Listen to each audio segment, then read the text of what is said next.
السلام علیکم ورحمۃ اللہ وبرکاتہ۔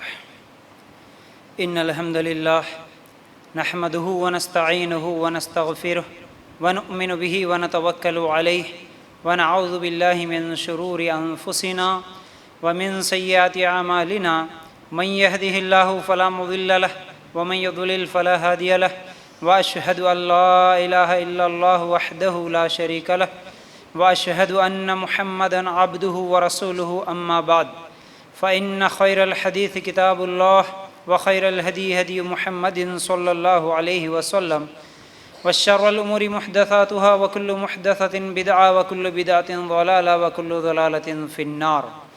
اللهم صل على محمد وعلى آل محمد كما صليت على إبراهيم وعلى آل إبراهيم إنك حميد مجيد۔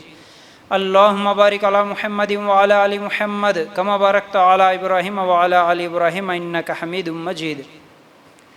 وقال الله تبارك وتعالى في قرآن المجيد: يا أيها الذين آمنوا اتقوا الله حق تقاته ولا تموتن إلا وأنتم مسلمون۔ رب اشرح لي صدري ويسر لي أمري واحلل عقدة من لساني يفقهوا قولي۔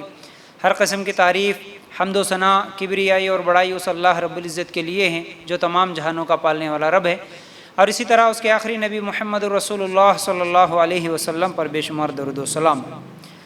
حمد و ثنا کے بعد آج ہم لوگ سیرت ابوبکر صدیق رضی اللہ تعالی عنہ اس عنوان کے تحت کچھ باتیں قرآن و سنت کی روشنی میں انشاءاللہ سننے کی کوشش کریں گے۔ اللہ تعالیٰ سے ہم دعا کرتے ہیں کہ اللہ ہم سب کو کہنے سننے سے زیادہ عمل کرنے کی توفیق عطا فرما، آمین یا رب العالمین۔ دیکھیے، آج سے انشاءاللہ ہر اتوار کو ہمارے صحابہ کی سیرت ایک ایک کر کے انشاءاللہ آپ لوگوں کے سامنے رکھوں گا۔ پہلے تو ہم خلفائے راشدین جو 10 صحابہ ہیں انشاءاللہ ان کے بارے میں سنیں گے، پھر اس کے بعد اللہ نے چاہا تو انشاءاللہ اور بھی صحابہ کی زندگیوں کو میں آپ لوگوں کے سامنے رکھنے کی انشاءاللہ کوشش کروں گا۔ تو اس میں سب سے پہلے آج ہم سنیں گے ابوبکر صدیق رضی اللہ تعالیٰ عنہ کی زندگی۔ تو صحابی کی زندگی کے بارے میں سننے سے پہلے صحابہ کی عظمت بھی سننا ضروری ہے۔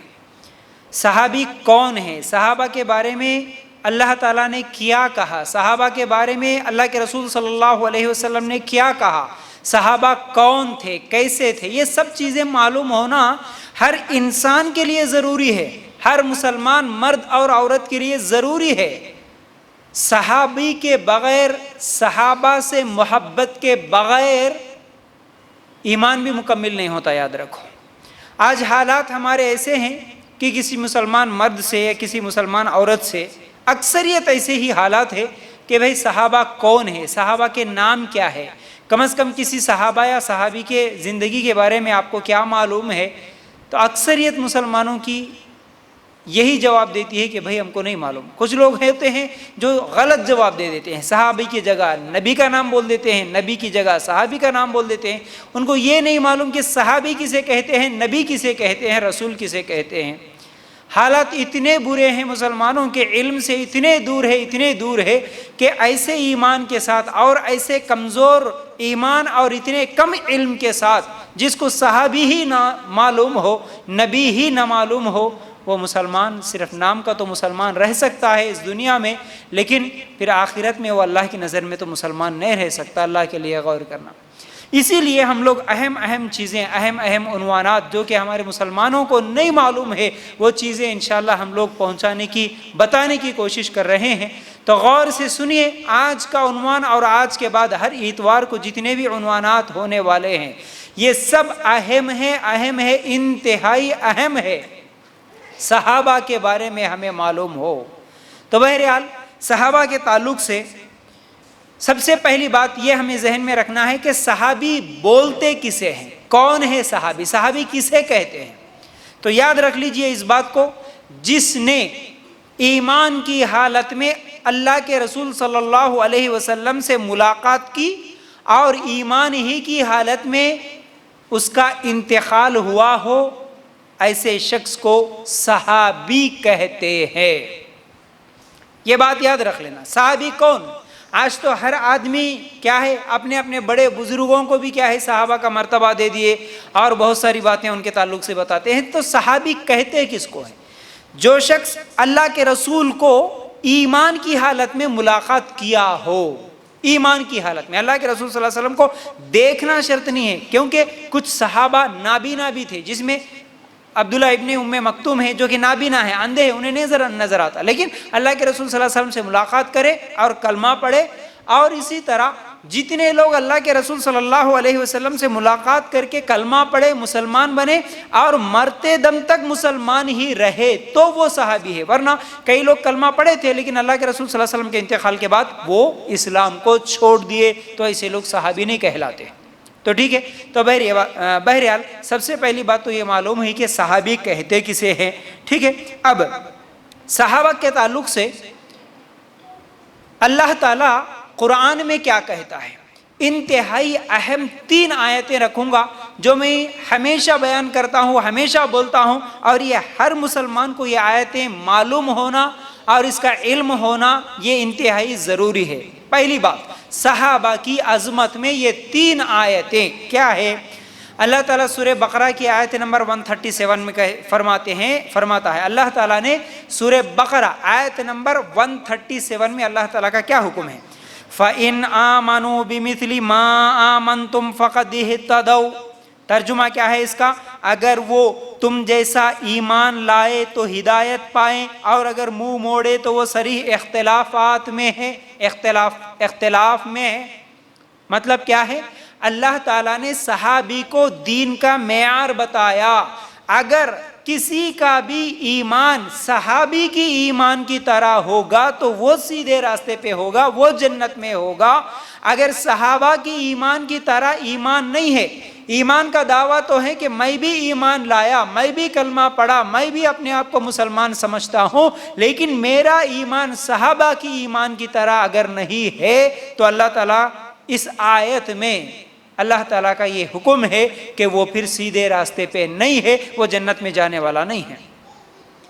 ہر وہ آدمی جو اپنے آپ کو مسلمان کہتا ہے اس کا ایمان صحابہ کی ایمان کی طرح ہونا، پہلی چیز. دوسری آیت سورہ توبہ آیت نمبر 100، والسابقون الاولون من المہاجرین والانصار والذین اتبعوهم بإحسان رضی اللہ عنہم ورضوا عنہ واعد لهم جنات تجری تحتها الانہار خالدین فیہا ابدا ذلک فوز العظیم. ترجمہ کیا ہے؟ اور جو مہاجرین اور انصار سابق اور مقدم ہے اور جتنے لوگ اخلاص کے ساتھ ان کے پیرو ہے، اللہ ان سب سے راضی ہوا اور وہ سب اس سے راضی ہوئے، اور اللہ نے ان کے لیے ایسے باغ مہیا کر رکھے ہیں جن کے نیچے نہریں جاری ہوں گی اور جن میں وہ ہمیشہ ہمیشہ رہیں گے. یہ بہت بڑی کامیابی ہے. مطلب کیا ہے؟ اس آیت میں اللہ تعالیٰ نے، اس آیت کا ایک مفہوم میں آپ لوگوں کے سامنے سمجھا دیتا ہوں، آسان ہم لوگوں کو سمجھ میں آئے. اللہ تعالیٰ اس آیت میں ہم لوگوں کو یہ حکم دے رہے کہ جو انصار اور مہاجر ہے، مطلب یہ جو صحابہ ہے، یہ صحابہ اور ان صحابہ کے طریقے پر جتنے لوگ چلیں گے ان سب کے لیے جنت ہے. جنت کس کے لیے؟ صحابہ کے طریقے پر زندگی گزارنے والوں کے لیے جنت ہے. یہ آیت سے یہ سبق ملا ہم لوگوں کو. تیسری آیت سورہ نساء آیت نمبر 115، وَمَن يُشَاقِقِ الرَّسُولَ مِن بَعْدِ مَا تَبَيَّنَ لَهُ الْهُدَى وَيَتَّبِعْ غَيْرَ سَبِيلِ الْمُؤْمِنِينَ نُوَلِّهِ مَا تَوَلَّى وَنُصْلِهِ جَهَنَّمَ وَسَاءَتْ مَصِيرًا. ترجمہ اس کا، جو شخص باوجود راہ ہدایت کے واضح ہو جانے کے بعد بھی رسول اللہ صلی اللہ علیہ وسلم کے خلاف کرے اور تمام مومنوں کی راہ چھوڑ کر چلے، ہم اسے ادھر ہی متوجہ کر دیں گے جدھر وہ خود متوجہ ہو، اور دوزخ میں ڈال دیں گے. وہ پہنچنے کی بہت ہی بری جگہ ہے. اس آیت میں اس آیت کا مفہوم کیا ہے؟ جو شخص صحابہ کے طریقے کو چھوڑ کر، مومنین کا لفظ آیا. مومن کون؟ اس زمانے میں جب یہ آیت اتری تھی اس زمانے میں مومن ہمارے صحابہ ہے. تو صحابہ کے طریقے کو چھوڑ کر جدھر وہ چلے گا اللہ تعالیٰ فرماتے ہیں ہم اسے ادھر ہی متوجہ کریں گے اور اسی راستے سے اسے جہنم میں ڈال دیں گے. 3 آیتوں کو ذہن میں رکھنا. پہلی آیت میں اللہ تعالیٰ کا حکم کیا ہے؟ صحابہ کی ایمان کی طرح تمہارا ایمان ہے تو تم سیدھے راستے پر۔ دوسری آیت میں صحابہ کا طریقہ چھوڑ کر اگر تم صحابہ کے طریقے پر عمل کریں گے، صحابہ کی اتباع کریں گے، صحابہ کو فالو کریں گے تو جنت میں۔ تیسری آیت کا مفہوم، تم صحابہ کا طریقہ چھوڑ کر جس طریقے پہ چلو گے اللہ تعالیٰ تمہیں اسی راستے سے جہنم میں ڈال دے گا۔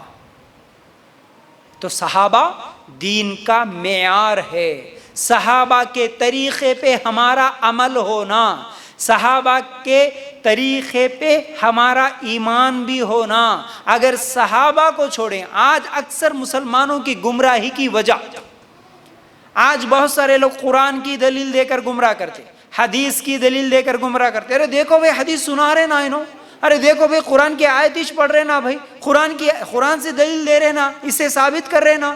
درگاہوں کے پاس جانا ہو یا پھر اور کوئی سا بھی مسئلہ، قرآن کی آیت پڑھا، ترجمہ کر دیا اور لوگوں کے سامنے بیان کر دیا، ارے انہوں بھی صحیح بول رہے۔ نہیں، وہ صحیح اس وقت تک نہیں ہو سکتا جب تک وہ جو قرآن کی آیت کو صحابہ جیسا سمجھے عمل کرے، ویسا اگر تم سمجھے ویسا عمل کرے تو پھر وہ صحیح ہے۔ لیکن صحابہ اس آیت کو کیسا سمجھے، صحابہ اس حدیث کو کیسا سمجھے، کیسا عمل کرے، اسے چھوڑ کر اپنی منمانی ترجمے، اپنے منمانی تفسیر کر کے اگر لوگوں کے سامنے پیش کرے اور لوگ بھی اگر سن کے عمل کرنے لگے تو پھر وہ لوگ گمراہ ہو جائیں گے، سیدھے راستے سے بھٹک جائیں گے۔ تو اس لیے ہر آیت کی دلیل یا ہر حدیث کی دلیل یا ہر وہ عمل جو اسلام کے نام پر، ثواب کے نام پر کیا جاتا، سب سے پہلے ہمیں سوچنا چاہیے کیا یہ صحابہ نے کیا؟ کیا صحابہ نے اس پر عمل کیا؟ صحابہ اس کو ثواب سمجھے تھے کیا صحابہ اسے دین سمجھے تھے؟ یہ سب ہم کو دیکھنا ضروری ہے، ٹھیک ہے؟ یہ 3 آیتیں سننے کے بعد اب چلتے ہیں کچھ اہم باتیں صحابہ کی عظمت کے تعلق سے میں آج آپ لوگوں کے سامنے رکھوں۔ صحابہ سے محبت، صحابہ سے ہر مسلمان کو محبت ہونا یہ ایمان کی نشانی ہے۔ صحابہ سے محبت ایمان کی نشانی ہے۔ اگر صحابہ سے کوئی محبت نہیں کرتا یا صحابہ کو ہی گالیاں دیتا یا صحابہ سے نفرت کرتا یا صحابہ کو برے القاب سے پکارتا، وہ ایمان والا نہیں ہو سکتا، یاد رکھو۔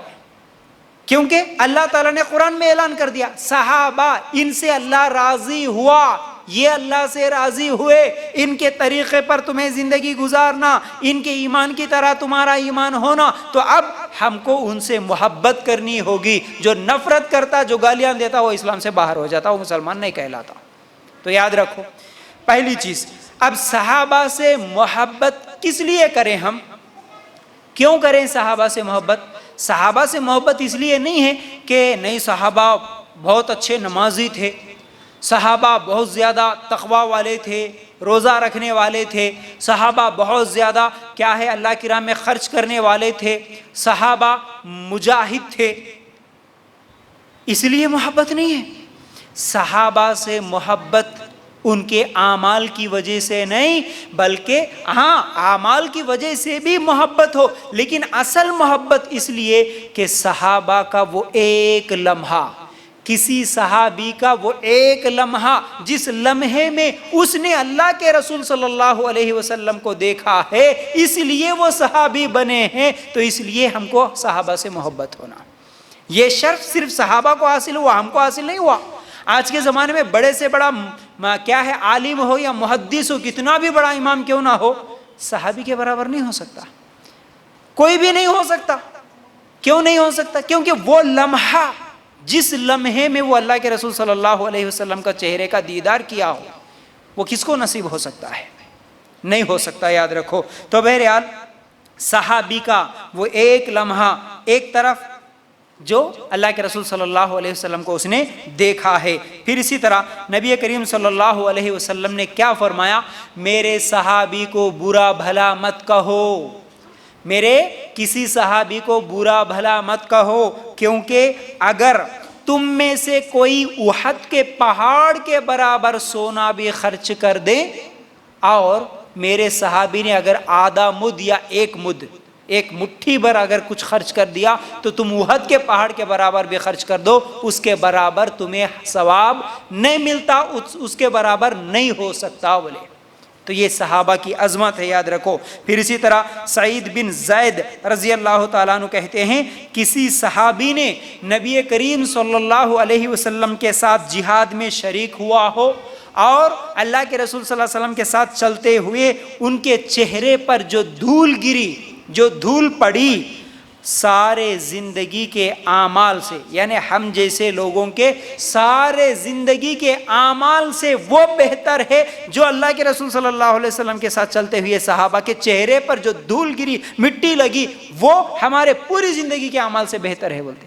حالانکہ ہم کو نوح علیہ السلام جتنی عمر بھی ملے، 900 سال بھی اگر ہم کو عمر ملے، ہم 900 سال عبادت کرتے کرتے کرتے رہیں، پھر بھی صحابہ کی وہ ایک لمحے کے برابر نہیں ہو سکتا، یاد رکھو۔ تو بہرحال ایک مرتبہ عبداللہ ابن مبارک سے سوال ہوا، کیا سوال ہوا کہ آپ بتائیے صحابہ میں سے امیر معاویہ رضی اللہ تعالیٰ عنہ، یہ آخری دور کے صحابہ میں سے ہے، ٹھیک ہے، امیر معاویہ رضی اللہ تعالیٰ عنہ افضل ہے یا نہیں؟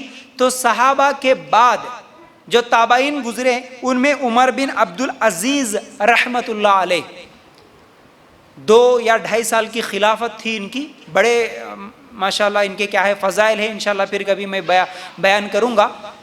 تو سوال کیا ہوا کہ امیر معاویہ جو کہ صحابی ہے اور دوسری طرف عمر بن عبدالعزیز رحمت اللہ علیہ، یہ تابعین میں سے ہے، یہ صحابی نہیں ہے۔ اچھا، صحابی اور تابعین میں فرق کیا ہے؟ نبی کریم صلی اللہ علیہ وسلم کو نہیں دیکھے اس لیے وہ صحابی نہیں بنے۔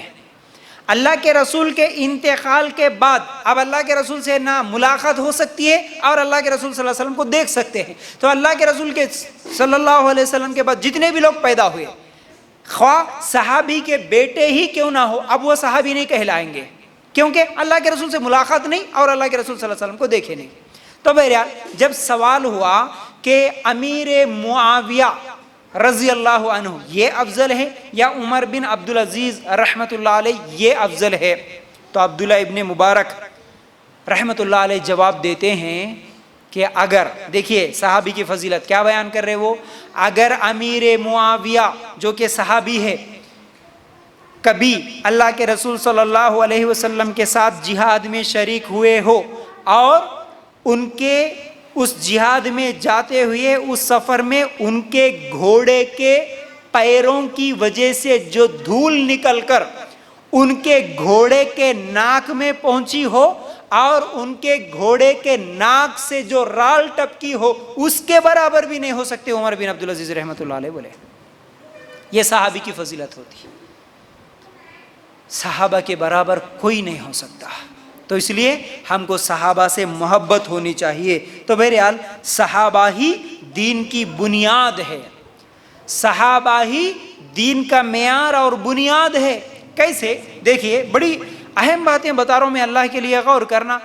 ہم لوگوں کو کس نے بتایا؟ آپ کے ہاتھوں میں آپ کے گھروں میں جو قرآن ہے نا، قرآن ہے یا حدیث ہے، حدیث کی کتابیں ہیں، ہم لوگوں کو کس نے بتایا کہ یہ قرآن اللہ کا کلام ہے؟ ہم کو کیسے معلوم کہ یہ حدیث اللہ کے رسول صلی اللہ علیہ وسلم کا کلام ہے؟ کس نے بتایا؟ صحابی نے بتایا۔ اللہ تعالیٰ قرآن کو نازل کرتا تھا، اللہ کے رسول صلی اللہ علیہ وسلم بیان کرتے تھے، اللہ کے رسول صلی اللہ علیہ وسلم سے سن کر لکھنے والے صحابی تھے، سننے والے یاد کرنے والے صحابی تھے۔ وہ صحابی بولے کہ دیکھو یہ آیت ہے، یہ فلاں وقت میں اتری ہے، یہ اللہ کا کلام ہے، تبھی تو ہم کو معلوم ہوا کہ یہ اللہ کا کلام ہے، یہ قرآن ہے۔ اگر صحابہ نہ بتاتے تو پھر ہمیں معلوم ہی نہیں ہوتا تھا قرآن کیا ہے، حدیث کیا ہے۔ تو صحابہ ہی دین کی بنیاد ہے۔ تو اب اگر کسی صحابی کو ہی یہ کہے کہ یہ مرتد ہو گیا، نعوذ باللہ، کسی صحابی کو ہی یہ کہہ دے کہ یہ جھوٹا ہے، نعوذ باللہ، کسی صحابی کو ہی یہ کہے کہ یہ غیر عادل ہے، یہ انصاف کرنے والا نہیں ہوتا، نعوذ باللہ اس طرح کہے، تو پھر اب ہم نہ ایمان والے رہیں گے نہ مسلمان رہیں گے۔ پھر جو صحابہ قرآن لکھنے والے، قرآن بولنے والے، ہم لوگوں تک پہنچانے والے، حدیث کو پہنچانے والے، وہی اگر جھوٹے ہو جائیں تو پھر نہ قرآن سچا رہا نہ حدیث سچی رہی، تو پھر اس قرآن حدیث کو ماننے والے ہم مسلمان سچے رہیں گے۔ تو اصل میں یہ یہودیوں کی جو سازش تھی، یہودیوں، عیسائیوں، منافقین کی یہ سازش تھی۔ ان لوگوں نے ڈائریکٹ یہ نہیں کہا کہ ہم قرآن کا انکار کریں گے، قرآن کو نہیں مانیں گے، حدیث کو نہیں مانیں گے، یہ غلط ہے، اس طرح نہیں کہا۔ ان لوگوں نے جو وار کیا تو سب سے پہلا حملہ صحابی پہ کیا، اور صحابی پہ یہ وار کیا کہ یہ صحابی جھوٹے ہیں، یہ صحابی ایسے ہیں، یہ صحابی مرتد ہو گئے، نعوذ باللہ، ان کو گالیاں دے دو، ان کے بارے میں برا بھلا کہو۔ تو جب صحابہ ہی جھوٹے ہو گئے تو پھر قرآن بھی، حدیث بھی، سب کچھ جھوٹ ہو جائے گا۔ اس طرح ان لوگوں نے حملہ کیا، اور یہ اس زمانے میں عبداللہ ابن سبا جو منافق تھا، اس زمانے سے لے کر اس کی نسل آج تک چلتے آ رہی ہے۔ آج بھی کئی لوگ ایسے ہیں جو صحابی کے تعلق سے یہ کہتے ہیں کہ یہ غیر عادل ہے، یہ جھوٹے ہے، یہ مرتد ہے، بلکہ گالیاں دیتے ہیں۔ یوٹیوب پہ بھی کئی ویڈیوز آپ کو نظر آتے ہیں۔ ایک جماعت ہے باقاعدہ، نام نہیں لوں گا لیکن آپ سمجھ سکتے ہیں وہ تو کیا ہے، ہر محرم کے وقت صحابہ کو گالیاں دیتے ہیں، بڑے بڑے پروگرامز منا کے صحابہ کو گالیاں، عائشہ رضی اللہ تعالی عنہا کو گالیاں دیتے ہیں، عائشہ فی النار، عائشہ فی النار بول کے جشن منانے والے ہیں، اور اپنے آپ کو مسلمان بھی کہتے ہیں۔ تو بہرحال یہ چیز ذہن میں ہو کہ جو صحابی کو مومن نہ سمجھے، صحابہ کو غلط بولے، صحابہ کو گالیاں دے، وہ تو مسلمان نہیں ہو سکتا۔ پھر جو صحابہ کو گالیاں دینے والے کو مسلمان سمجھے، پھر وہ بھی مسلمان نہیں ہو سکتا۔ جو عائشہ کو ہی گالیاں دے رضی اللہ عنہا، ابو بکر صدیق کو ہی گالیاں دے، اس کو ہم مسلمان کیسے سمجھیں گے؟ تو یاد رکھو، صحابہ، یہ صحابہ کی عظمت، اللہ تعالیٰ نے صحابہ کا نام کل بھی اونچا رکھا، آج بھی اونچا ہے، اور قیامت کے دن تک صحابہ کا نام اونچا رہے گا، چاہے کوئی کتنی ہی باتیں کرے اور کتنی ہی گالیاں دے۔ تو بہرحال صحابہ میں سے ابو بکر صدیق رضی اللہ تعالیٰ عنہ کے تعلق سے آج ہم سننے والے ہیں۔ تو عمرو بن عاص رضی اللہ تعالیٰ عنہ نے ایک مرتبہ اللہ کے رسول صلی اللہ علیہ وسلم سے سوال کیا تھا، اے اللہ کے رسول صلی اللہ علیہ وسلم، آپ کو سب سے زیادہ محبت کس سے ہے؟ سب سے زیادہ محبت کس سے ہے؟ اللہ کے رسول صلی اللہ علیہ وسلم نے فوری جواب دیا کہ میری بیوی عائشہ سے مجھے سب سے زیادہ محبت ہے۔ تو صحابی بیان کرتے ہیں، سوال کرتے ہیں، اللہ کے رسول، میں عورتوں کے بارے میں نہیں پوچھا، اے اللہ کے رسول، مردوں میں آپ کو کس سے سب سے زیادہ محبت ہے؟ تو کہنے لگے، مجھے اسی کے باپ ابو بکر صدیق رضی اللہ تعالیٰ عنہ سے سب سے زیادہ محبت ہے۔ تو ابو بکر صدیق رضی اللہ تعالیٰ عنہ، جن کے بارے میں آج ہم سننے والے ہیں، اللہ کے رسول صلی اللہ علیہ وسلم کو سب سے زیادہ مردوں میں کسی سے محبت تھی تو وہ ابو بکر صدیق رضی اللہ تعالیٰ عنہ ہے، جن کے بارے میں آج ہم سننے والے ہیں۔ تو یاد رکھو، یہ ہسٹری بھی ہم کو معلوم ہونا، دیکھیے ہمارے خاندان کے بارے میں ہم کو معلوم ہوتا، لیکن ہمارے صحابہ کے بارے میں بھی ہم کو معلوم ہونا انتہائی ضروری ہے۔ اللہ کے رسول صلی اللہ علیہ وسلم کی زندگی، پھر اس کے بعد کی زندگی کیسی گزری مسلمانوں کی۔ اللہ کے رسول صلی اللہ علیہ وسلم کا انتقال ہوا تو اس کے بعد کون ذمہ دار تھے، کون خلیفہ بنے، پھر اس کے بعد کون خلیفہ بنے، پھر اس کے بعد کیا ہوا، اس کے بعد کیا ہوا، اس کے بعد کیا ہوا، یہ ہم کو جاننا ضروری ہے۔ اسی لیے آج ابو بکر صدیق رضی اللہ تعالیٰ عنہ کے بارے میں سن رہے، اگلے ہفتے میں عمر، اس کے بعد عثمان، اس کے بعد علی رضی اللہ تعالیٰ عنہ کے بارے میں ہم سنیں گے، اسلام کیسا کیسا پھیلا، پھر اسلام میں کیا کیا چیزیں، کیسے کیسے تبدیلیاں لوگ لاتے گئے، کیسے کیسے فتنے آتے گئے، یہ سب چیزیں ہم لوگوں کو جاننا ضروری ہے۔ تو بہرحال ابو بکر صدیق رضی اللہ تعالیٰ عنہ، ان کے والد صاحب کا نام ابو قحافہ، یہ فتح مکہ کے وقت مسلمان بنے۔ ابو قحافہ یہ اسلام قبول نہیں کرے تھے پہلے۔ ابو بکر صدیق رضی اللہ تعالیٰ عنہ تو وہ صحابی ہے جو سب سے پہلے اسلام قبول کرنے والے بڑے لوگوں میں ابو بکر صدیق رضی اللہ تعالیٰ عنہ۔ بچوں میں سب سے پہلے اسلام قبول کرنے والے کون؟ بولیے، ہم کو یاد ہو نا، بچوں میں علی رضی اللہ تعالیٰ عنہ، پھر اسی طرح اس کے بعد غلاموں میں زید بن حارث رضی اللہ تعالیٰ عنہ، عورتوں میں خدیجہ رضی اللہ تعالیٰ عنہ، یہ سب سے پہلے اسلام قبول کرنے والوں میں ہے۔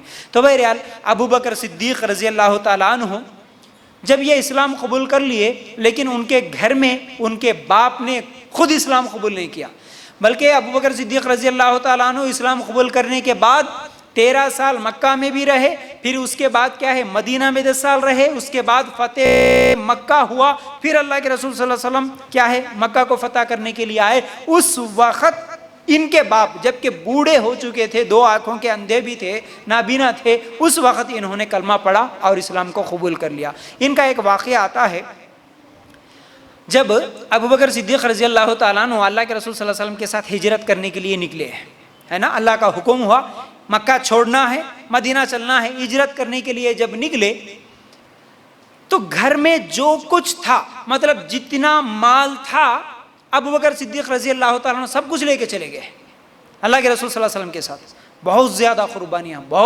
قربانیاں ابو بکر صدیق رضی اللہ تعالیٰ عنہ کی، یاد رکھو، ایک ایک کر کے میں آج آپ لوگوں کے سامنے رکھوں گا۔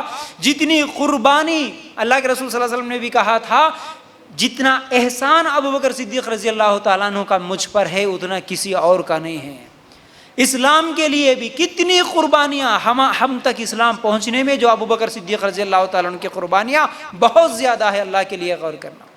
تو جب ہجرت کرنے کا وقت آیا، ان کے گھر میں جتنے بھی دینار اور درہم تھے، تقریباً 5000 سے 7000 تھے، سب کچھ لے کے چلے گئے۔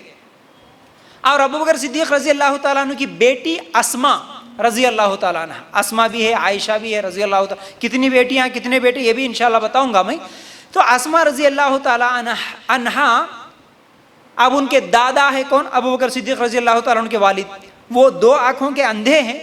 اب جب یہ چلے گئے، جانے کے بعد وہ کہتے ہیں ان کے دادا اسما رضی اللہ تعالیٰ عنہ سے، بیٹا تمہارا باپ تمہارے لیے کچھ بھی نہیں چھوڑا، گھر میں سب کچھ لے کے چلے گیا، اب تم کیسی زندگی گزارو گے، کیا حالت رہیں گے؟ لیکن اسما رضی اللہ تعالیٰ عنہ دیکھیے، اللہ اکبر، عورت ہے لیکن کیسی سمجھداری ہے، ابو بکر صدیق رضی اللہ تعالیٰ عنہ کی بیٹی ہے، کیا کہتی ہیں؟ کیونکہ ہمارے دادا آنکھوں سے نابینا تھے، اندھے تھے، نہیں نظر آتا تھا، میں کچھ پتھروں کو میرے ایک کپڑے میں، ایک اوڑھنی میں یا کوئی ایک کپڑے میں پتھروں کو، چھوٹے چھوٹے پتھروں کو، جب کیونکہ دینار درہم بھی اسی طرح ہوتے تھے، تو چھوٹے چھوٹے پتھروں کو میں نے چنا اور ایک کپڑے میں بند کیا، اور جہاں ابو بکر صدیق رضی اللہ تعالیٰ عنہ وہ جو دینار اور درہم چھپاتے تھے، اس جگہ محراب میں رکھ دیا، اور دادا کا ہاتھ پکڑا اور لے کے آ کے دادا کا ہاتھ اس پر لگایا، دیکھو دادا، ابا ہر چیز لے کے نہیں گئے، دیکھو ہمارے لیے بھی کچھ چھوڑ کے گئے۔ تو جب کہنے لگے ہاں بیٹا اگر ایسا ہے تو اچھا ہے، ٹھیک ہے۔ تو یہ اسما رضی اللہ تعالیٰ عنہ ہے جو ابو بکر صدیق رضی اللہ تعالیٰ عنہ کی بیٹی ہے، ٹھیک ہے۔ تو اب ابو بکر صدیق رضی اللہ تعالیٰ عنہ کی ماں، جن کا نام ہے سلمہ بنت سخر، ان کی کنیت ام الخیر ہے، تو ابتدائی دنوں میں یہ اسلام قبول کر لی۔ ان کی ماں نے جلدی اسلام قبول کر لی تھی ابو بکر صدیق رضی اللہ تعالیٰ عنہ کے، لیکن باپ دیر سے اسلام قبول کر لیے۔ تو بہرحال جب عائشہ رضی اللہ تعالیٰ عنہ بیان کرتی ہیں کہ جب پورے صحابہ 38 تھے، 38 تھے، اس وقت ابو بکر صدیق رضی اللہ تعالیٰ عنہ نے اصرار کیا کہ ہم دعوت کا کام کھل کر کریں گے۔ تو اللہ کے رسول صلی اللہ علیہ وسلم حالانکہ منع کرتے گئے، اللہ کے رسول صلی اللہ علیہ وسلم نے کہا کہ نہیں ہم تو تھوڑے ہیں، لیکن ابو بکر صدیق رضی اللہ تعالیٰ عنہ بار بار اصرار پر نبی کریم صلی اللہ علیہ وسلم نے انہیں اجازت دے دی تھی کہ ٹھیک ہے اب کھل کر دعوت کا کام کرے۔ اس وقت تک ابھی چھپ چھپ کر دعوت کا کام ہوتا تھا۔ اب ایک دن ابو بکر صدیق رضی اللہ تعالیٰ عنہ مسجد میں خطبہ دینا شروع کر دیے، مشرکین سب کے سب مل کر ابو بکر صدیق رضی اللہ تعالیٰ عنہ کی پٹائی کرنا شروع کرے، مارنا شروع کرے۔ عتبہ بن ربیعہ آیا اور ابو بکر صدیق رضی اللہ تعالیٰ عنہ کو بہت زیادہ مارا، بلکہ چہرے کو نشانہ بنا کر جوتے سے مارتا گیا۔ تو اب وہ بے ہوش ہو گئے، بلکہ وہ کسی کو یقین نہیں تھا کہ اب یہ زندہ رہیں گے، سب یہ سوچ رہے تھے کہ یہ تو مرنے ہی والے ہیں، مر جائیں گے۔ اب کپڑے میں باندھ کر ان کے قبیلے والے ان مشرکین مکہ کو ہٹا کر، ان سے چھڑا کر ان کے گھر میں لے کے چلے گئے۔ ابو بکر صدیق رضی اللہ تعالیٰ عنہ، ابتدائی دنوں کی بات ہے یہ، صرف اس وقت مسلمان 38 تھے، 38 مسلمان تھے، لیکن جذبہ کیا تھا ابو بکر صدیق رضی اللہ تعالیٰ عنہ کا؟ کتنے دن ہم چھپ چھپ کر کام کریں گے، چلو کھل کے اعلان کریں گے، کھل کے دعوتی کام کریں گے۔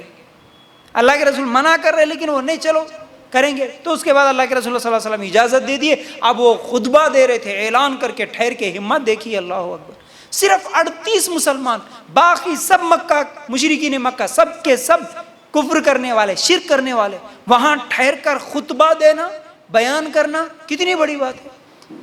آج تو ہم اپنے پڑوسیوں کو سمجھانے کے لیے ڈر لگتا ہے، ہمارے اپنے رشتہ داروں کو بولنے کے لیے ڈر لگتا ہے، اور بہت سارے لوگ بولتے کہ نہیں، ہم ہمارے محلے میں اکیلے ہیں، ہمارے گاؤں میں ہم اکیلے ہیں، ہم کیسے بولیں، ہم بولے تو ہماری بات کوئی بھی نہیں مان رہے۔ لیکن یہ ایمان کا جذبہ دیکھیے۔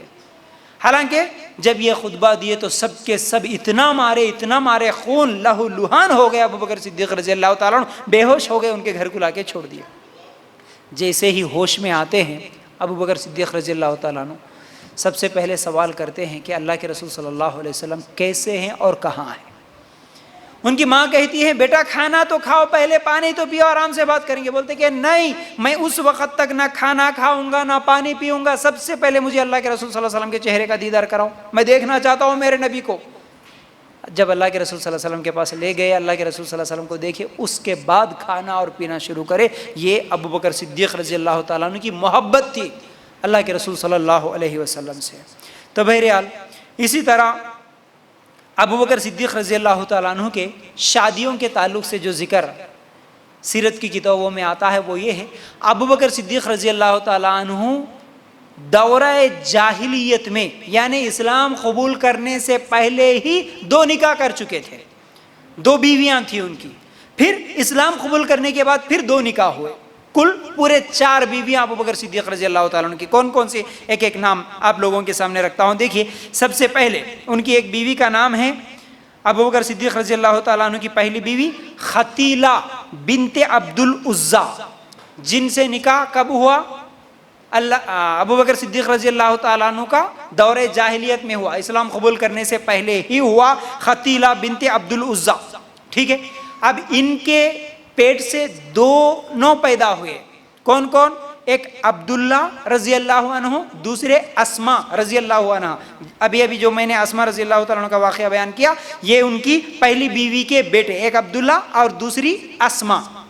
دوسری بیوی ام رومان، ابو بکر صدیق رضی اللہ تعالیٰ عنہ کی دوسری بیوی کا نام ام رومان، جن سے عبد الرحمن اور عائشہ رضی اللہ تعالیٰ عنہ، یہ دونوں پیدا ہوئے۔ تو اسماء رضی اللہ تعالیٰ عنہ کی ماں اور عائشہ رضی اللہ تعالیٰ عنہ کی ماں الگ ہے، 2 الگ ہے، ایک ماں کے نہیں ہوتے لیکن باپ ایک ہی۔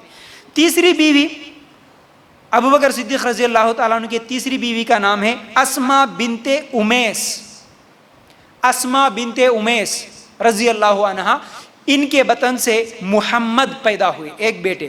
پھر اسی طرح چوتھے حبیبہ بنت خارجہ، حبیبہ بنت خارجہ، یہ ابو بکر صدیق رضی اللہ تعالیٰ عنہ کی چوتھی بیوی ہے، جن کے پیٹ سے ام کلثوم پیدا ہوئی۔ اور یہ ام کلثوم کب پیدا ہوئی؟ ابو بکر صدیق رضی اللہ تعالیٰ عنہ کے انتقال کے بعد پیدا ہوئی، یعنی حبیبہ بنت خارجہ حمل سے تھی، اسی حالت میں ابو بکر صدیق رضی اللہ تعالیٰ عنہ کا انتقال ہوا، تو اس کے بعد یہ ام کلثوم پیدا ہوئی۔ ان کے تعلق سے ایک مرتبہ ابو بکر صدیق رضی اللہ تعالیٰ عنہ اپنی بیٹی عائشہ سے کہتے ہیں، عائشہ تمہاری 3 بہنیں ہیں، یعنی تم 3 بہنیں ہیں۔ تو عائشہ رضی اللہ تعالیٰ عنہ حیران پریشان ہو کے سوال کرتی ہے، اے ابو، ہم تو 2 ہیں نا، میں اور آسماء کو میں جانتی ہوں، اور ہم تو 2 بہنیں ہیں، تیسری کہاں ہے، میں نہیں جانتی۔ تو کہنے لگے، ابھی یہ جو حبیبہ بنت خارجہ یعنی ان کی جو چوتھی بیوی ہے، ان کے بطن میں، ان کے پیٹ میں ہے نا، وہ تمہاری دوسری بہن ہوگی، یہ تم 3 بہنیں ہوں گی۔ تو ویسے ہی وہ اللہ ان کے انتقال کے بعد پھر وہ لڑکی پیدا ہوئی۔ تو عائشہ رضی اللہ تعالی عنہا پھر ان کی یہ جو چھوٹی بہن ہے ام کلثوم، ان کو ساتھ میں رکھ کر، کب؟ جنگ جمل کے بعد دونوں مل کے حج کر رہے تھے۔ تو بہرحال ایک دوسرے کے ساتھ کبھی کوئی لڑائیاں جھگڑے اس طرح کے معاملات نہیں آئے، حالانکہ مائیں الگ ہے لیکن باپ ایک ہی ہے۔ 4 بیویاں ابو بکر صدیق رضی اللہ تعالیٰ عنہ کی، ٹھیک ہے۔ اچھا، اب یہ جو اسماء بنت امیس ہے، ابو بکر صدیق رضی اللہ تعالیٰ عنہ کی بیوی اسماء بنت امیس رضی اللہ عنہ، ان کے تعلق سے بھی ایک واقعہ میں آپ لوگوں کے سامنے رکھنا چاہتا ہوں، سنیے۔ اصل میں یہ اسماء بنت امیس جو ہے یہ سب سے پہلے جعفر رضی اللہ تعالیٰ عنہ کی بیوی تھی۔ جعفر رضی اللہ تعالیٰ عنہ غالباً غزوہ احد کے موقع پر جعفر رضی اللہ تعالیٰ عنہ شہید ہوئے۔ تو سنیے، میں اس سے پہلے بھی کہا اور بار بار یہ کہتا ہوں، اللہ کے رسول صلی اللہ علیہ وسلم کے زمانے میں جیسے نکاح ہوتے تھے اور اسلام نے جو نکاح کا طریقہ بتایا، اگر اس طرح نکاح ہوتا تو آج کسی عورت کو یا کسی مرد کو نکاح کو لے کر، شادی، شوہر بیوی کو لے کر ٹینشن، لڑائیاں، جھگڑے نہیں ہوتے۔ اب یہ واقعہ سنیے، اسماء بنت امیس جعفر رضی اللہ تعالیٰ عنہ کی بیوی، لیکن جب جنگ احد میں جعفر رضی اللہ تعالیٰ عنہ شہید ہوئے، اللہ کے رسول صلی اللہ علیہ وسلم ان کے گھر آتے ہیں، اسماء بنت امیس رضی اللہ عنہ کے گھر آتے ہیں، آ کر کہتے ہیں، اسماء بنت امیس رضی اللہ تعالیٰ عنہ کہتی ہیں کہ اس وقت میں آٹا گوندھ کے رکھی تھی اور میں نے میرے بچوں کو نہلایا اور ان کو کپڑے پہنا کر ان کو تیل لگا رہی تھی۔ اس وقت اللہ کے رسول صلی اللہ علیہ وسلم ہمارے گھر میں آئے۔ دیکھیے، شوہر جنگ میں ہے، بیگم ان کی بیوی بچوں کی خدمت، بچوں کی تربیت کرتے ہوئے گھر میں ہیں۔ اللہ کے رسول صلی اللہ علیہ وسلم آیا اور آ کر کہنے لگے، جعفر کی بیٹیوں کو بلاؤ، جعفر کی بیٹیوں کو بلاؤ۔ اسماء رضی اللہ تعالیٰ عنہ کہتی ہیں کہ جب میں بچیوں کو اللہ کے رسول صلی اللہ علیہ وسلم کے پاس بھیجا، اللہ کے رسول صلی اللہ علیہ وسلم نے میرے بچیوں کے سر پر ہاتھ رکھ کر ان کو بوسہ دیا اور اللہ کے رسول صلی اللہ علیہ وسلم کی آنکھوں سے آنسو بہ رہے تھے۔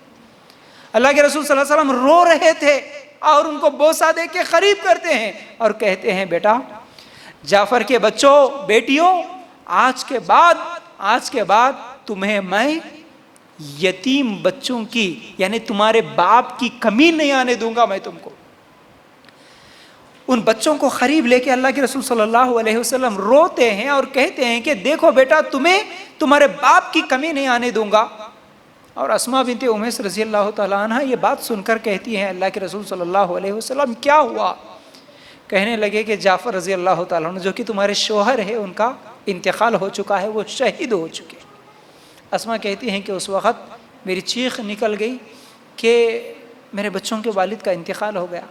تو یہی وہ اسماء ہے رضی اللہ تعالیٰ عنہ جن کے تعلق سے اللہ کے رسول صلی اللہ علیہ وسلم نے ان کے بچوں کو قریب کر کے کہا تھا کہ بیٹا، آج کے بعد تمہیں میں باپ کی کمی نہیں آنے دوں گا۔ جیسے ہی جعفر رضی اللہ تعالیٰ عنہ شہید ہو گئے، عدت گزری، فوراً ابوبکر صدیق رضی اللہ تعالیٰ عنہ پیغام بھیجتے ہیں اور اسماء بنت امیس رضی اللہ تعالیٰ عنہ سے نکاح ہوتا ہے۔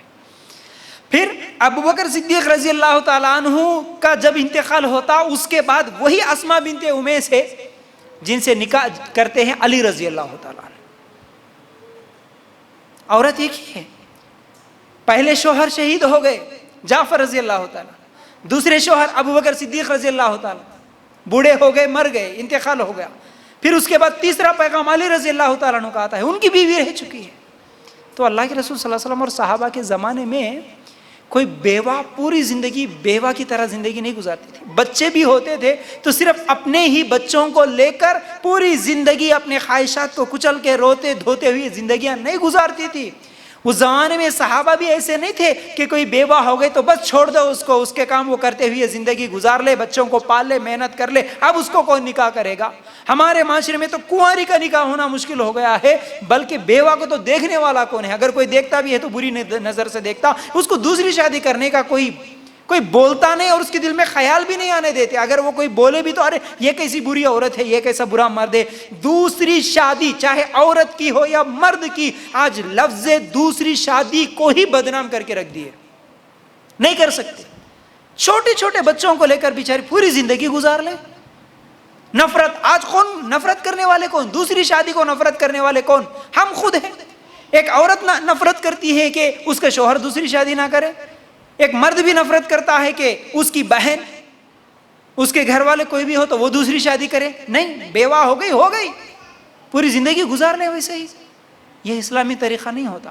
اب پھر اس کے بعد ظلم، میرے پاس بہت سارے لوگ کال کرتے، میسیجز کرتے، دیکھو بھائی میرے 3 بچے ہیں، میرے شوہر کا انتقال ہوا، میرے 2 بچے، میری 1 بچی، 6 مہینے ہوا میرا نکاح ہو کے، بچہ پیدا ہوا اس کے بعد، لیکن بچہ پیدا ہونے سے پہلے ہی میرے شوہر کا انتقال ہو گیا، اب 1 بچے کو لے کر میں زندگی گزار رہی ہوں، اور اس میں تانے، عورت کی دشمن۔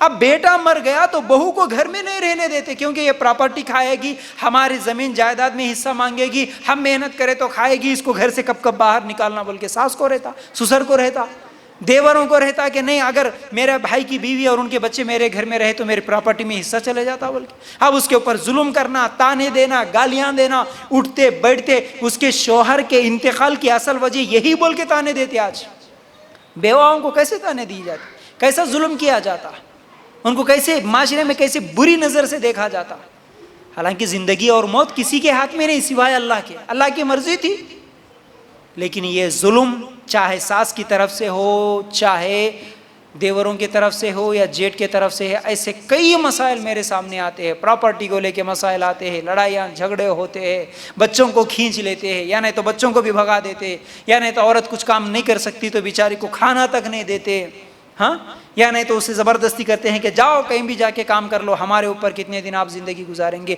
یہ سب ظلم ہے، ظلم ہے، ظلم ہے۔ آج وہ بیچاری کمزور ہوں گی جس کے اوپر آپ ظلم کر رہے ہو، لیکن قیامت کے دن یہ ظلم کا بدلہ دینا پڑے گا، پھر اللہ تعالیٰ برابر انصاف دلائے گا تم جس کے اوپر ظلم کر رہے ہو، پھر اللہ کے عذاب سے کوئی چھٹ نہیں سکتا، یاد رکھو، اللہ کے عذاب سے کوئی بھاگ نہیں سکتا۔ ہم کسی کمزور کے اوپر ظلم نہ کریں، کسی بھی کمزور کے اوپر، اگر کمزور ساس ہے تو کوئی طاقتور بہو ظلم نہ کرے، یا کمزور بہو ہے تو کوئی شوہر یا ساس کوئی ظلم نہ کرے۔ ایک دوسرے کے اوپر ظلم آج بہت زیادہ بڑھتے جا رہا، کیونکہ آخرت کا ڈر، آخرت کی فکر، اللہ کے عذاب کے تعلق سے کسی کو ڈر نہیں رہا، لیکن ہوگا، ایک دن آنے والا ہے، مرنا تو ہے، مرنے کے بعد معلوم ہوگا کون کس کے اوپر کتنا ظلم کیا۔ چند دن کی دنیا ہے، 50-60 سال کی زندگی ہے، کسی کی پراپرٹی کھینچ لیے تو 8-10 سال 20-30 لاکھ روپے مل جاتے ہوں گے آپ کو، لیکن 20-30 لاکھ روپے لے کے آپ ہمیشہ تو زندہ نہیں رہ سکتے، موت سے تو فرار نہیں ہو سکتے۔ اپنے بہوؤں کو یا بوڑھی ساسوں کو یا اپنے ہی بچوں کو ستا کر، جو کہ پوتے اور نواسے ہیں، ان کو ستا کر تم کیا حاصل کرو گے؟ ایک دن مرنا ہے، اس وقت معلوم ہوگا، اس وقت معلوم ہوگا، یاد رکھو۔ تو بہرحال یہ صحابہ اور صحابہ کی زندگیاں تھیں جن میں کسی کو پریشانی نہیں ہوتی تھی، بچے بھی ہوتے تھے لیکن اس عورت سے کوئی دوسرے صحابی ضرور نکاح کرتے تھے، سکون کی زندگی ان لوگوں کی گزرتی تھی۔ یہ اسلامی طریقہ ہے۔ تو بہرحال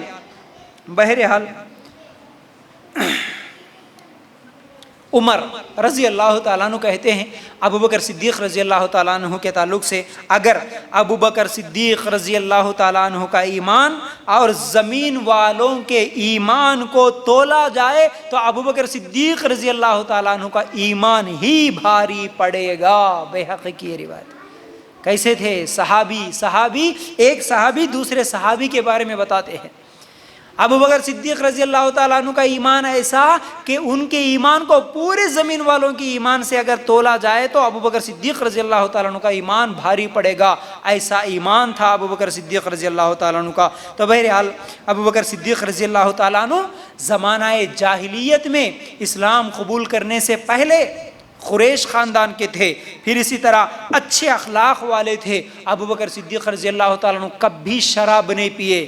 ابو بکر صدیق رضی اللہ تعالیٰ عنہ اسلام قبول کرنے سے پہلے بھی کبھی شراب نہیں پیے اور کبھی بھی بت پرستی شرک نہیں کرے، کبھی شرک نہیں کرے۔ ایک مرتبہ ان کے والد ابو بکر صدیق رضی اللہ تعالیٰ عنہ جب چھوٹے تھے، ان کے والد بتوں کے پاس لے کر گئے تو وہ وہاں پر بتوں کے پاس جا کر کہتے ہیں کہ میں بھوکا ہوں، کچھ کھلائیے، میں پیاسا ہوں، کچھ پلائیے مجھے۔ جب بتوں کی طرف سے کوئی جواب نہیں آیا تو ابو بکر صدیق رضی اللہ تعالیٰ عنہ پتھر لے کے مارے اسی وقت۔ بچپن سے ہی نفرت تھی ان کو شرک سے، کبھی شرک نہیں کرے ابو بکر صدیق رضی اللہ تعالیٰ عنہ۔ پھر اسی طرح ان کو صدیق کا لقب جو ملا، صدیق کیوں لقب ملا؟ ابو بکر صدیق جو ہم بولتے ہیں نا، صدیق کیوں بولتے ہیں؟ کیونکہ معراج کے بارے میں سنتے ہی تصدیق کر لیے، اس لیے ان کو صدیق کہا جاتا ہے۔ کیا ہوا؟ معراج کا واقعہ ہم سب جانتے ہیں، سنو غور سے۔ اللہ کے رسول صلی اللہ علیہ وسلم کو جو معراج ہوئی نا، کہاں سے؟ مسجد نبوی سے مسجد اقصی، پھر مسجد اقصی سے آسمانوں کے اوپر، جنت، جہنم، یہ سب اللہ تعالیٰ نے دکھایا۔ رات کے کچھ حصے میں یہ سب چیزیں دکھایا اللہ تعالیٰ، پھر واپس بھیج دیا۔ جب اللہ کے رسول صلی اللہ علیہ وسلم آئے اور لوگوں میں بیان کرنا شروع کرے کہ دیکھو رات کے کچھ حصے میں اللہ تعالیٰ نے مجھے معراج کرایا، میں یہ سفر کر کے آیا، لوگ حیران پریشان۔ اب مکے کے مشرکین کے لیے کیا ہے، اور زیادہ ہنسنے کا بھی موقع ملا تھا وہاں پر، ارے دیکھو یہ کیسے باتیں کر رہا ہے، کیونکہ اس زمانے میں صرف مسجد نبوی سے مسجد اقصیٰ یعنی مدینہ سے فلسطین کا سفر ہی کئی دن کا ہوتا تھا، یہ تو رات کے کچھ حصے میں کیسے جا کے آ جائیں گے؟ اس زمانے میں تو کوئی فلائٹ نہیں، کوئی ٹرین نہیں، تو کیسے جا کے آ جائیں گے؟ مذاق بنائیں گے اس کو، چلو بول کے کیا کرے، اب اس میں مکے کے مشرکین، ابو جہل ایک آیا، آ کے ابو بکر صدیق رضی اللہ تعالیٰ عنہ کے سامنے بول رہا، اے ابو بکر، اگر کوئی یہ بولے کہ میں رات کے کچھ حصے میں مسجد نبوی سے لے کر مسجد اقصیٰ تک جا کے آیا تو کیا آپ مانو گے؟ بولے کہ نہیں، ایسے تو نہیں ہو سکتا، کون جا کے آئے گا اتنا جلدی رات کے کچھ حصے میں، پوری رات میں بھی نہیں جا کے آ سکتا، نہیں مانیں گا، عقل مانے گی نہیں، عقل تو نہیں مانتی۔ تو اب ہنس کے بولا، بتاؤں یہ بات بولنے والا کون ہے؟ جو تمہارا ساتھی ہے، جو تمہارا دوست ہے نا، محمد جس کو تم نبی بولتے ہیں نا، وہی صلی اللہ علیہ وسلم، وہ یہ بات کہتے ہیں۔ ابو بکر صدیق رضی اللہ تعالیٰ نے سوال کیا، کیا تو نے سنا کہ میرے نبی کو یہ بات کہتے ہوئے کہ میں معراج کر کے آیا، رات کے کچھ حصے میں یہ سفر کر کے آیا؟ تو بولا کہ ہاں ابھی سن کے آیا میں۔ تو فوراً ابو بکر صدیق رضی اللہ تعالیٰ عنہ کہنے لگے، اگر یہ بات میرے نبی کہتے ہیں تو سچ کہتے ہیں، میں میرے نبی کی بات کو جھوٹ نہیں مان سکتا۔ اب ابو جہل حیران ہوا، پریشان ہو کے سوال کرتا ہے، اے ابو بکر، ابھی تم بول رہے تھے نا کہ میں نہیں مانوں گا، ابھی بول رہے تھے نا کہ یہ سفر عقل نہیں مانتی کہ اتنا لمبا سفر کوئی رات کے کچھ حصے میں کر کے آئے، عقل تو نہیں مانتی نا؟ تو بولے کہ ہاں عقل نہیں مانتی، لیکن میرا ایمان مانتا ہے کہ میرے نبی جھوٹ نہیں بولتے، میرے نبی کی زبان سے جو نکلے گا وہ سچ نکلے گا۔ اور تو صرف کون سے سفر کی بات کر رہا؟ مسجد نبوی سے مسجد اقصیٰ تک کی دوری کا بات کر رہا، میں تو اس سے دور سے جو وحی آتی ہے اس پر میں یقین کرتا ہوں، تو اس سفر کے بارے میں کیسے یقین نہ کروں؟ جو قرآن آتا ہے نا، ساتوں آسمانوں سے آتا ہے اللہ کے پاس سے، اس بات کو میں مان لیتا تو اس بات کو کیسے نہیں مانوں گا میں؟ تو معراج کے بارے میں سنتے ہی بغیر شک کے ہاں میرے نبی نے کہا تو سچ ہے، ماننے والے ابو بکر صدیق رضی اللہ تعالیٰ عنہ، اسی لیے ان کو صدیق کا لقب ملا، ٹھیک ہے۔ پھر اسی طرح ان کے فضائل اگر ہم بیان کریں تو فضائل کیا ہیں؟ نبی کریم صلی اللہ علیہ وسلم نے ایک مرتبہ کہا تھا، ابو بکر جنت میں ہیں، عمر جنت میں ہے، عثمان جنتی ہے، علی جنتی ہے رضی اللہ تعالیٰ عنہ۔ اسی طرح طلحہ، زبیر، عبد الرحمن بن عوف، سعد بن ابی وقاص، سعید بن زید، ابو عبیدہ بن جراح، یہ سب جنتی ہے۔ ترمذی کی روایت، مسند احمد کی بھی یہ روایت ہے۔ یہی وہ 10 صحابہ ہے جن کو عشرۂ مبشرہ کہا جاتا ہے۔ یہ 10 صحابہ، جن صحابہ کو اللہ کے رسول صلی اللہ علیہ وسلم نے ایک ہی مرتبہ کہا کہ یہ 10 کے 10 جنتی ہے۔ تو انشاءاللہ ان 10 صحابہ کے بارے میں ہم ایک ایک کر کے سنیں گے آگے۔ تو بہرحال اب اللہ کے رسول صلی اللہ علیہ وسلم نے ایک مرتبہ ابو بکر اور عمر کی طرف دیکھا، یہ دونوں انبیاء کے علاوہ جنت کے عمر رسیدہ لوگوں کے سردار ہوں گے کہا، ترمذی کی روایت۔ اللہ کے رسول صلی اللہ علیہ وسلم کیا بولے؟ ابو بکر اور عمر دونوں کو دیکھ کر بولا کہ یہ دونوں جنت میں نبیوں کے علاوہ باقی سب لوگوں کو جنتیوں کے سردار ہوں گے بولے۔ یہ ابو بکر صدیق رضی اللہ تعالیٰ عنہ کی فضیلت ہے۔ پھر اسی طرح نبی کریم صلی اللہ علیہ وسلم نے ایک مرتبہ کہا، دیکھو نمازی کو باب الصلاح سے بلایا جائے گا کل قیامت کے دن، جتنے بھی 5 ٹائم کی نمازی ہوں گے ان کو باب الصلاح سے بلایا جائے گا۔ مجاہد، جہاد کرنے والوں کو باب الجہاد سے بلایا جائے گا۔ روزے داروں کو جنت کے دروازے کا نام باب الریان ہے، اس سے پکارا جائے گا۔ تو یہ بیان کر رہے تھے تو ابو بکر صدیق رضی اللہ تعالیٰ عنہ نے کہا، اے اللہ کے رسول صلی اللہ علیہ وسلم، جنت کے 8 دروازے ہیں نا، کسی کو جنت کے پورے دروازوں سے بھی بلایا جائے گا؟ تو اللہ کے رسول صلی اللہ علیہ وسلم نے کہا، اے ابو بکر، وہ تم ہی ہو جو جنت کے 8 دروازوں سے جس کو بلایا جائے گا وہ تم ہو۔ حالانکہ داخل ہونے کے لیے ایک دروازہ کافی، نمازی صرف ایک دروازے سے جائیں گے، روزے دار صرف ایک دروازے سے جائیں گے، لیکن ابو بکر صدیق رضی اللہ تعالیٰ عنہ کے لیے جنت کے 8 دروازے اللہ تعالیٰ کھول دے گا۔ یہ وہ صحابی کی فضیلت ہے جن کے لیے جنت کے پورے دروازے کھول دیے جائیں گے، صحیح بخاری کی روایت۔ اسی طرح ابو بکر صدیق رضی اللہ تعالیٰ عنہ کے اخلاق کے تعلق سے اس زمانے کے مکے کے مشرک بھی گواہی دیتے تھے۔ کیسی گواہی؟ سنیے، دیکھیے، عائشہ رضی اللہ تعالیٰ عنہ کہتی ہیں جب مسلمانوں کو ستایا جا رہا تھا، ابو بکر صدیق رضی اللہ تعالیٰ عنہ مکہ سے ہجرت کر کے حبشہ کی طرف جا رہے تھے۔ مکہ میں بہت زیادہ مسلمانوں کو ستا رہے۔ ابو بکر صدیق رضی اللہ تعالیٰ نے سوچا کہ اب یہاں پر بہت زیادہ ظلم ہو رہا، چلو مکہ چھوڑ دیں اور کیا ہے ہجرت کر کے میں حبشہ کی طرف چلوں۔ اس نیت سے اب وہ مکہ چھوڑ کے اکیلے جا رہے تھے۔ جاتے جاتے راستے میں ابن دغانہ، ایک مکے کا مشرک کا نام ہے، وہ ملا راستے میں، مل کے کہتا ہے آئے ابو بکر کہاں جا رہے؟ تو کہنے لگے کہ میں مکہ چھوڑ رہا ہوں، میں اس شہر کو چھوڑ رہا ہوں اپنا ایمان بچانے کے لیے، اپنا دین بچانے کے لیے، کیونکہ مکہ کے لوگ یہاں مجھے رہنے نہیں دیتے، مجھے میرے دین پر عمل کرنے نہیں دے رہے، اس لیے میں چھوڑ کے جا رہا ہوں۔ مکے کا مشرک تھا، لیکن اس نے کیا کہا کہ آپ جیسوں کو کوئی جانے نہیں دینا چاہیے اور آپ جیسوں کو خود بھی نکلنا نہیں چاہیے۔ کون بولا آپ کو یہاں سے نکلنے کے لیے؟ چلو میں امان دیتا ہوں آپ کو، میں لے کے چلتا ہوں، چلو۔ فوراً ہاتھ پکڑے، پھر مکہ میں لے کے آئے۔ اس زمانے میں ایسا تھا کہ اگر کوئی بھاگ جاتا یا نکل جاتا، کسی سے کوئی غلطی ہوتی، تو اس کو اگر کوئی پکڑ کے یہ بولے کہ ان کو میں امان دیتا ہوں، ان کو کوئی کچھ نہیں کہے گا، تو پھر ان کو کوئی کچھ نہیں بولتے تھے۔ تو یہ ابن دغانہ جو تھے، یہ ابو بکر صدیق رضی اللہ تعالیٰ عنہ کو جب بلا کر لے کے آئے اور وہ کہنے لگا کہ دیکھو اے ابو بکر، آپ تو تنگ دستوں کو کما کر دیتے ہو، آپ تو صلہ رحمی کرتے ہو، آپ تو غریبوں کی مدد کرتے ہو، مہمان نوازی کرتے ہو، آپ کے اندر اتنے اچھے اخلاق ہے، آپ جیسے لوگ مکے کو چھوڑ کر نہیں جا سکتے، چلو۔ اب جب وہ آنے کے بعد مکے کے مشرکین نے کیا کہا؟ ٹھیک ہے اے ابن دغانہ، ٹھیک ہے، اگر آپ امان دے رہے تو ہم ابو بکر کو کچھ بھی نہیں بولیں گے، لیکن ایک بات یاد رکھنا، ایک شرط ہے۔ شرط کیا ہے؟ کہ ابو بکر عبادت کر لیں، نماز پڑھ لیں، جو بھی کر لیں گھر کے اندر کر لیں، اور اونچی آواز میں کچھ بھی نہیں بولنا، لوگوں کو کچھ بھی نہیں بولنا۔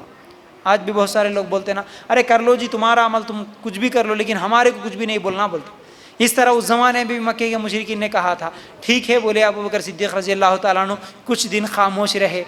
مکے کے مشرکین کا ڈر کیا تھا؟ وہ بول رہے تھے کہ دیکھو ابو بکر کو جو کرنا ہے کر لیں اپنے گھر میں، کیونکہ اگر وہ اونچی آواز میں کچھ بولیں گے تو ہمیں ڈر ہے ہماری بیوی ہمارے بچے فتنے میں پڑیں گے۔ یعنی وہ کہاں اسلام قبول کر کے چلے جاتے کہ یہ ڈر ہم کو ہے، اس لیے ابو بکر صدیق رضی اللہ تعالیٰ عنہ کو خاموش بیٹھنے کے لیے کہہ رہے تھے۔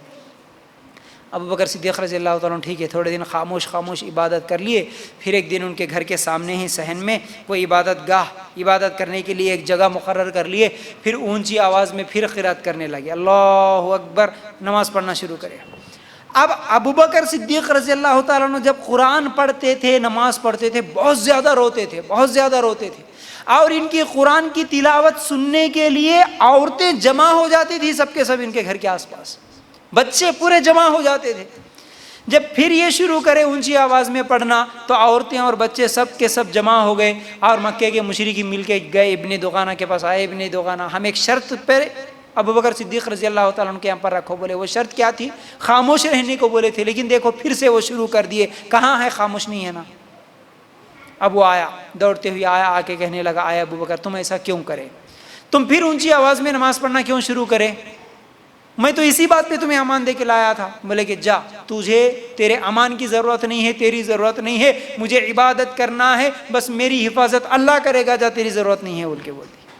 یہ ابو بکر صدیق رضی اللہ تعالیٰ عنہ کا جذبہ تھا، ٹھیک ہے۔ پھر اسی طرح ابو بکر صدیق رضی اللہ تعالیٰ عنہ کے تعلق سے، ان کے عمل اور ان کے جذبے کے تعلق سے واقعات تو بہت سارے ہیں، اس میں سے ایک یہ بھی سن لو۔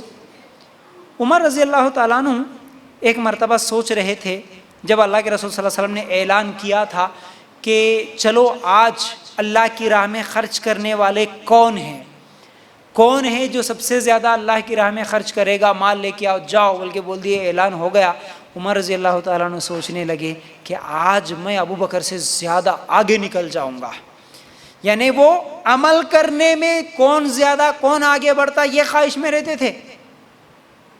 اب اللہ کی راہ میں خرچ کرنے کا موقع آیا، اللہ کے لیے پیسے دینے کا موقع آیا، تو اب کیونکہ ہر عمل میں ابو بکر آگے جا رہے، ہم سے زیادہ کر رہے، تو اب کیونکہ میں ایسا کام کروں گا کہ میں ابو بکر سے زیادہ آگے نکل جاؤں گا، یعنی زیادہ سے زیادہ خرچ کروں گا۔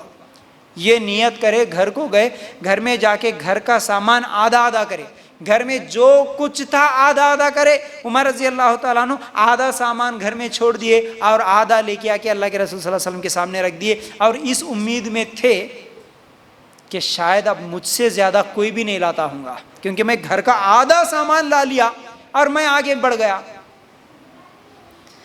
دنیا کی کسی چیز میں آگے بڑھنے کا، جیسا کہ انہوں بلڈنگ بنائے تو میں بلڈنگ بنا لیتا ہوں، انہوں اچھا گھر بنائے تو ان سے بھی اچھا عالی شان میں گھر بنا کے دکھاتا ہوں، انہوں گاڑی خریدے تو ان سے بھی زیادہ اچھی گاڑی میں خرید کے دکھاتا ہوں، انہوں جو کپڑا پہنے نا اس سے بہترین مہنگا کپڑا میں پہنتا ہوں، انہوں جو زیور پہنے نا ان سے اچھے ڈیزائن کا ہم پہنتے۔ یہ نہیں تھا صحابہ میں جذبہ۔ انہوں کھانا بنائے نا اس سے اچھا کھانا بناتے، خاص طور سے شادیوں میں ہمارے دیورانی جٹھانی، ہمارے فلاں، ہمارے پڑوسی، ارے انہوں کیا بنائے جی شادی میں؟ اچھا خالی چکن بریانی بنائے، پھر اس کے علاوہ کیا بنائے؟ خالی وہ روٹی بنائے، نہیں ہم اس سے زیادہ بنائیں گے۔ انہوں کون سا میٹھا بنائے؟ انہوں خالی ڈبل کا میٹھا بنائے، ہم اس کے علاوہ کدو کی کھیر بنائیں گے، اور اس سے بھی زیادہ اچھا پکوان ہم بنائیں گے۔ ہمارا کمپٹیشن دنیا کی چیزوں میں ہوتا، پیسے نہیں ہے تو خزہ لائیں گے، لیکن ایک نہیں 4 قسم کے پکوان بنائیں گے۔ انہوں یہ فنکشن ہال میں کر رہے تو ہم اس سے بھی بڑے فنکشن ہال میں عالی شان کریں گے۔ اللہ اکبر! یہ کمپٹیشن ہمارا دنیا میں ہو گیا، لیکن صحابہ ایسا دنیا میں نہیں کرتے تھے۔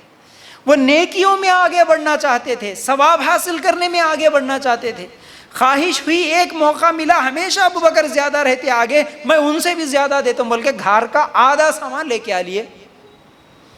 جب ابو بکر صدیق رضی اللہ تعالیٰ عنہ آئے، اللہ کے رسول صلی اللہ علیہ وسلم نے پوچھا، اے ابو بکر تم کیا لے کے آئے؟ عمر رضی اللہ تعالیٰ عنہ سے پوچھا تو جواب ملا، گھر کا آدھا سامان لایا۔ ابو بکر صدیق رضی اللہ تعالیٰ عنہ آئے تو پوچھے کہ تم کیا لے کے آئے؟ تو ابو بکر صدیق رضی اللہ تعالیٰ عنہ کہا، اے اللہ کے رسول گھر میں جو کچھ تھا سب کچھ لے کے آیا، میں گھر میں جو کچھ تھا سب کچھ لے کے آیا۔ پوچھا گھر میں کیا چھوڑا؟ کچھ بھی نہیں، اللہ کے رسول، صرف اللہ اور اس کے رسول کی محبت کو گھر میں چھوڑا، باقی کچھ بھی نہیں، سب کچھ لے کے آیا۔ اس وقت عمر رضی اللہ تعالیٰ عنہ سوچنے لگے کہ میں کبھی ابو بکر سے آگے نہیں بڑھ سکتا، میں کبھی نہیں بڑھ سکتا ابو بکر سے آگے۔ ابو بکر صدیق رضی اللہ تعالیٰ عنہ کا یہ جذبہ، گھر میں سب کچھ جو سامان تھا، ہر سامان، گھر میں کوئی چیز نہیں، سب کچھ لے کے آ اللہ کے راستے میں خرچ کر۔ ہمارا جذبہ آج دبا کے جمع کے بینک بیلنس بڑا کے رکھتے۔ آج اللہ کی راہ میں خرچ کرنے کا معاملہ آیا تو آج بڑے بڑے کروڑ پتی لوگ ہیں، بڑے بڑے لاکھوں کے مالک ہیں، بڑے بڑے بزنس، تجارتیں، سب کچھ چلتی ہے، لیکن اللہ کی راہ میں خرچ کرنے کا جذبہ ہی نہیں ہے۔ سب اپنے نام، بیوی کے نام، بچوں کے نام، پوتے ہوئے تو ان کے نام کو کتنے ہیں، ان کے سب کے ناموں پہ کرنا، لیکن اللہ کے نام سے کچھ کرے، یہ جذبہ ہمارے اندر نہیں رہا۔ تو بہرحال عمر رضی اللہ تعالیٰ عنہ کہتے ہیں کہ اب میں زیادہ آگے نہیں بڑھ سکتا۔ تو بہرحال عائشہ رضی اللہ تعالیٰ عنہ کہتی ہیں کہ ابو بکر صدیق رضی اللہ تعالیٰ عنہ پورے 7 غلاموں کو آزاد کرے، 7 غلاموں کو، جس میں ان کو ایمان لانے کی وجہ سے ستایا جا رہا تھا۔ غلام کا مطلب اس زمانے میں کیا تھا؟ غلاموں کو خریدا جاتا تھا، بیچا جاتا تھا۔ اب جو خرید لیتا وہ ان کے اوپر ظلم کرتا تھا۔ اب جو غلام اسلام قبول کر لیے ان کو مارنا، پیٹنا، ستانا۔ ان میں سے ایک بلال بھی تھے رضی اللہ تعالیٰ عنہ۔ بلال رضی اللہ تعالیٰ عنہ کے بارے میں بھی ہم ہمیشہ سنتے آتے ہیں نا، تو کتنا زیادہ ظلم ہوتا تھا، ان کا آقا بہت زیادہ ان کو ستاتا تھا۔ تو ابو بکر صدیق رضی اللہ تعالیٰ عنہ ایسے غلاموں کو ڈھونڈ کر جو اسلام قبول کرے اور ان کا آقا ان کو ستارا، ظلم کرا، منہ مانگی قیمت دیتے ہوئے غلاموں کو آزاد کرے۔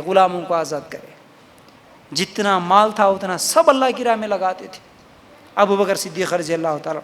پھر اسی طرح عائشہ رضی اللہ، ان کے اخلاق ابو بکر صدیق رضی اللہ تعالیٰ عنہ کے جیسا کہ ہم واقعہ ہمیشہ سنتے ہیں، خود بیٹی کے اوپر تہمت لگانے والے، بیٹی کے اوپر غلط الزام لگانے والے جو منافق تھے، ان کے ساتھ مل کے غلط فہمی میں آنے والے ان کے ہی ایک رشتہ دار مستح تھے، وہ بھی ہاں شاید ان کے ساتھ بھی غلطی ہو گئی ہوں گی، ان کے ساتھ یہ بھی فتنے میں آ گئے تھے۔ ابو بکر صدیق رضی اللہ تعالیٰ عنہ، اللہ کا جب حکم آیا سورہ نور کی آیت نمبر 24 اتری یا 22 یا 24 اتری، تو ابو بکر صدیق رضی اللہ تعالیٰ عنہ اعلان کر دیا، اللہ میں بھی میرے اس رشتہ دار کو معاف کرتا ہوں، تو بھی مجھے معاف کر۔ بیٹی پر، سگی بیٹی پر تہمت لگانے والے، بری باتیں بولنے والے کو معاف کرنا، آج ہم سگے بھائی کو نہیں معاف کرتے، سگی بہنیں ایک دوسرے کو معاف نہیں کرتی، لیکن یہ صحابی کا جذبہ کہ بیٹی کو بیٹی پر تہمت لگانے والے کو معاف بھی کر دیا، اور اس کو ہر مہینہ جو راشن دیتے تھے وہ راشن بھی دینا شروع کر دیے۔ یہ تھے ابو بکر صدیق رضی اللہ تعالیٰ عنہ کے اخلاق۔ پھر اسی طرح اللہ کا ڈر بھی کیسا تھا، دیکھیے ابو بکر صدیق رضی اللہ تعالیٰ عنہ، ان کا ایک غلام تھا، ایک مرتبہ کھانے کے لیے کوئی چیز دیا، کھانے کے لیے کوئی چیز لا کر دیا، ابو بکر صدیق رضی اللہ تعالیٰ عنہ کھا لیے۔ اب وہ کھانے کے بعد بولتا، اے ابو بکر، میں جو ابھی آپ کو چیز لا کر دیا نا، وہ اصل میں کیا تھا معلوم ہے؟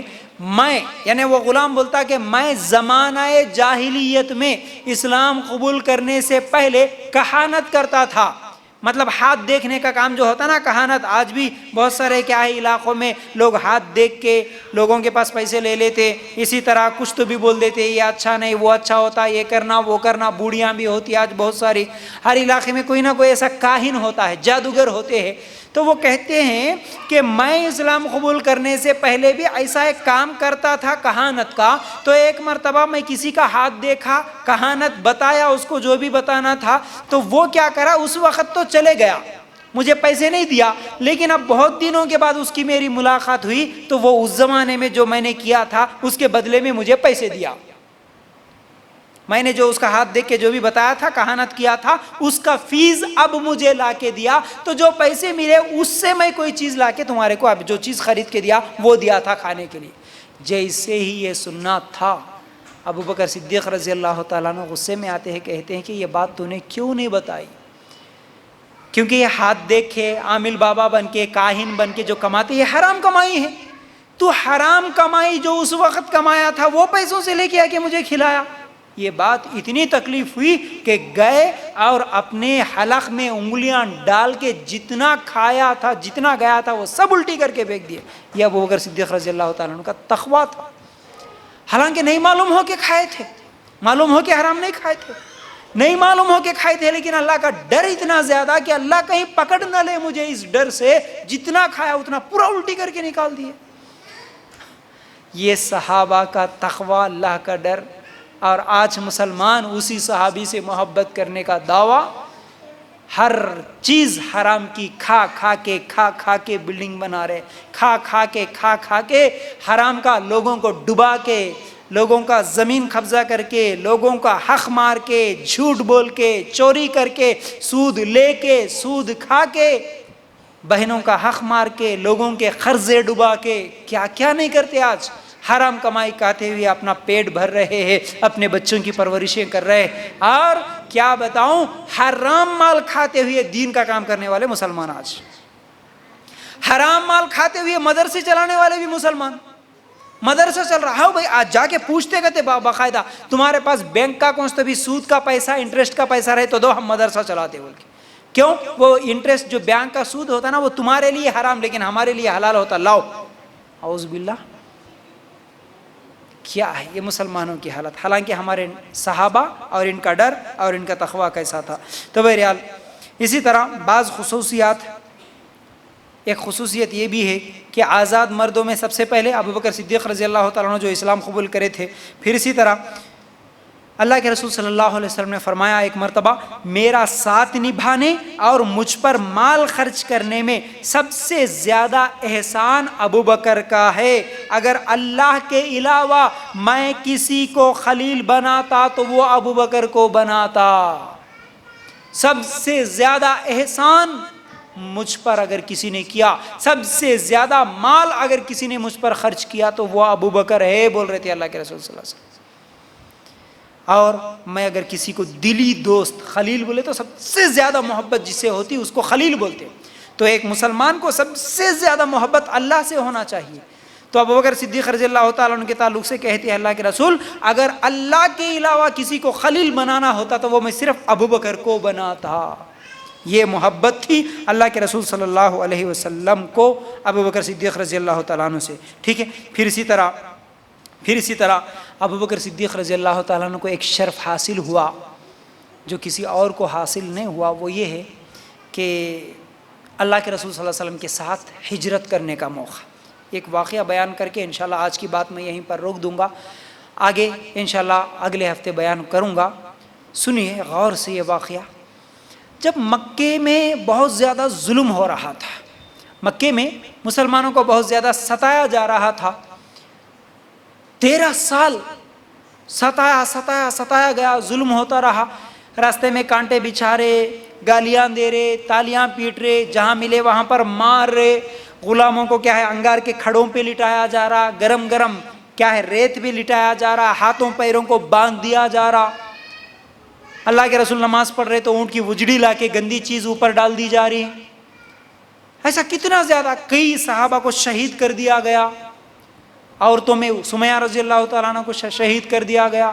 بلال رضی اللہ تعالیٰ عنہ کو گلے میں رسی ڈال کے کھینچا جا رہا تھا. ایسا ظلم پہ ظلم، ظلم پہ زوال، اور اللہ کے رسول صلی اللہ علیہ وسلم کو خود قتل کرنے کی بھی پلاننگ ہو رہی تھی. ایسے حالات میں آپ کو معلوم ہے 11 نبوی میں یاد رکھو سب سے پہلے جو ایک امید کی کرن مکہ کے علاوہ کسی اور جگہ اسلام قبول کرے بولے تو وہ کہاں پر؟ مدینہ میں. 11 نبوی میں یعنی 11 سال کے بعد جب حج کا موسم آیا تو وہاں کے جب لوگ آئے مدینہ سے، اللہ کے رسول صلی اللہ علیہ وسلم اسلام کی دعوت دیے تو مدینہ کے صحابہ اسلام قبول کرے، 6 صحابہ.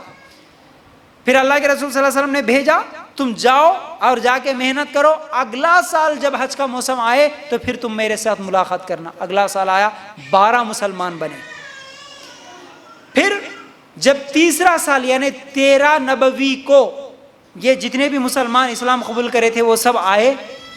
اللہ کے رسول صلی اللہ علیہ وسلم کو اب یہاں سے لے کر جانے کی پلاننگ ہوئی اور یہ طے ہوا کہ اللہ کے رسول صلی اللہ علیہ وسلم آپ آئیے ہمارے ساتھ، ہم ہماری جان کو خطرے میں ڈال کر تمہاری جان بچائیں گے، تمہارے اوپر کوئی ہاتھ نہ اٹھائے، اس طرح ہم تمہاری حفاظت کریں گے، ہمارے بیوی بچوں سے زیادہ ہم تمہاری حفاظت کریں گے، تمہارے لیے جان دینے کے لیے تیار ہے، تم سب آئیے مدینہ کو، ہم حفاظت کریں گے.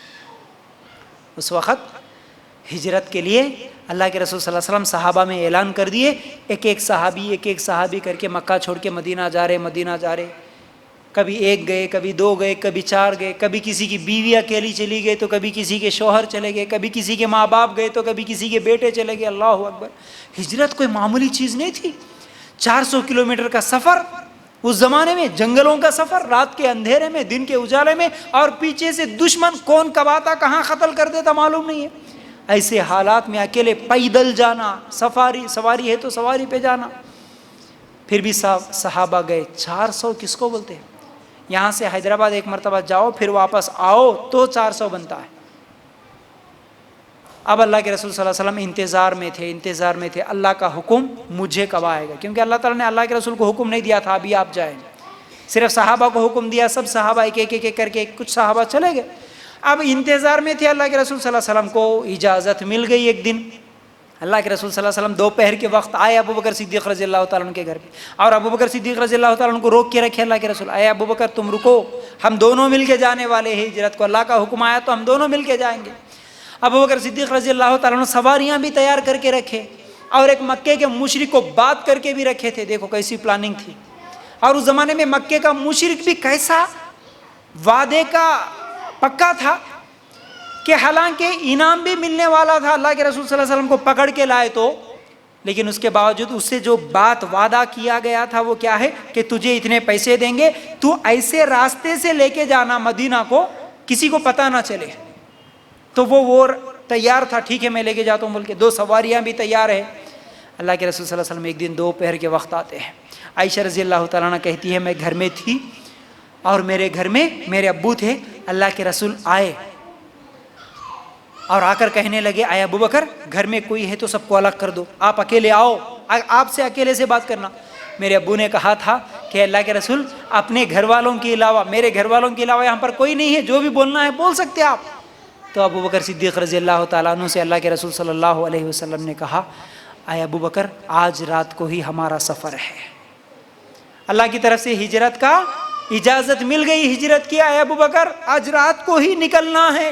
یہ بات سننا تھا. عائشہ رضی اللہ تعالیٰ عنہ کہتی ہے میرے ابو بکر صدیق رضی اللہ تعالیٰ عنہ کے آنکھوں سے آنسو آ گئے, اور میں اس وقت سوچی کوئی خوشی سے بھی روتا ہے, مجھے پہلی مرتبہ معلوم ہوا.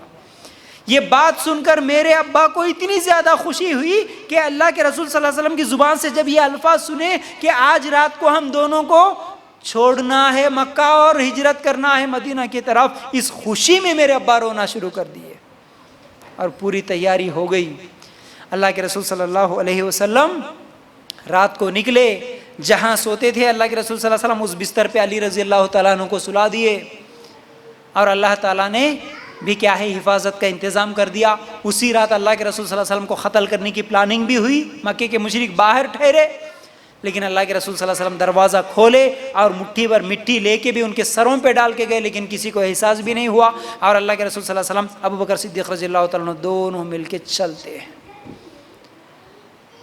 ہیں. نکلنے کے بعد جب صبح ہوئی, اللہ کے رسول صلی اللہ علیہ وسلم کے گھر کے سامنے جتنے بھی دشمن ٹھہرے ہوئے تھے دروازہ کھٹکھٹائے اور اندر گھسے, دیکھتے ہیں علی رضی اللہ تعالیٰ عنہ ہیں. پوچھے کہ کہاں ہے محمد, بلکہ مجھے نہیں معلوم. تو پھر فوراً سیدھا چلتے ہیں, ان کو بھی معلوم تھا اگر محمد نکلتے ہیں ان کے گھر میں نہیں ہیں تو صرف جاتے ہیں ابو بکر کے گھر میں, وہاں پر ملیں گے. چلو دوڑ کے گیا ابو جہل, جا کے ابو بکر صدیق رضی اللہ تعالیٰ عنہ کے گھر میں سوال کرتا ہے. اسماء رضی اللہ تعالیٰ عنہ ابو بکر صدیق رضی اللہ تعالیٰ عنہ کی بڑی بیٹی کہتی ہیں کہ جب ابو جہل آیا اور پوچھتا ہے کہ کہاں ہے ابو بکر, کہاں ہے محمد, تو بولی کہ مجھے تو نہیں معلوم. تو اس زور سے ابو جہل مجھے مارا, مارنے کی وجہ سے میرے کان کی بالی بھی ٹوٹ کے گری اور میرے کان سے خون بہہ نکلا. اس کے بعد بھی اب وہ ڈھونڈے گھر میں نہیں ملے, تو جب اعلان کر دیے کہ چلو یہ دونوں بھی نکل گئے, اب ان کو جو ڈھونڈ کے لائے گا ان کے لیے 100 اونٹوں کا انعام رکھ دیے. اب پورے مشرکین مکہ پیچھے پڑے ابو بکر صدیق رضی اللہ تعالیٰ عنہ اور اللہ کے رسول صلی اللہ علیہ وسلم کو ڈھونڈنے کے لیے. اب جب یہ مکے کے مشرک پیچھے پڑے تو اللہ کے رسول صلی اللہ علیہ وسلم ایک غار میں پناہ لیے. اس غار کے اندر اللہ کے رسول صلی اللہ علیہ وسلم اور ابو بکر صدیق رضی اللہ تعالیٰ, اور ان کو راستہ بتانے والا ایک تھا, لیکن وہ حفاظت سے صرف راستہ بتانے کے لیے آتا تھا. اب جب وہ غار میں جانے کا وقت آیا, ابو بکر صدیق رضی اللہ تعالیٰ عنہ کا ان کی محبت دیکھیے. غار کا مطلب کیا ہوتا, بڑے بڑے پہاڑ ہوتے. آج بھی اگر آپ جائیں گے عمرہ کے لیے یا حج کے لیے اور مکہ اور مدینہ میں جب پہاڑ دیکھیں گے آپ, بڑے بڑے کالے پتھر نظر آتے.